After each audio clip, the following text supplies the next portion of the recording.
Hi, good morning, church. My name is Wai, and I am very honored to be sharing a short devotional today. So, recently, I was reading an article about marriage, being newly married. I found this article quite useful. It says that most growth comes from pressure a relationship with another human creates. So the time of growth comes from pressure basically, but many people believe that marriage is all about happiness, that you will meet your soulmate, fall madly in love, have a romantic wedding, then be swept off into a rose petal covered existence together for the rest of your life. Those of you guys who have been married for a long time are probably smiling. I've only been married for 1 month, but I found this really helpful because unbeknownst to us, most of us do have an attitude of entitlement when we come into a relationship, whether friendship or otherwise. We believe that the other person is there because they somehow complete us, they can make us feel secure or make us feel good about ourselves. And the author was basically saying that this is an attitude of entitlement.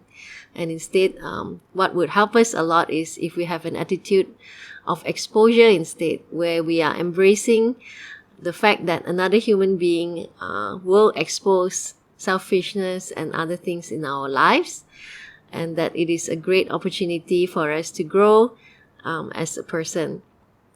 And I just felt that it really applied to my relationship with God as well. And without realizing it, I had felt a lot of entitlement that God should answer my prayers in certain ways, that He should send me a wonderful husband because I had done X, Y, and Z.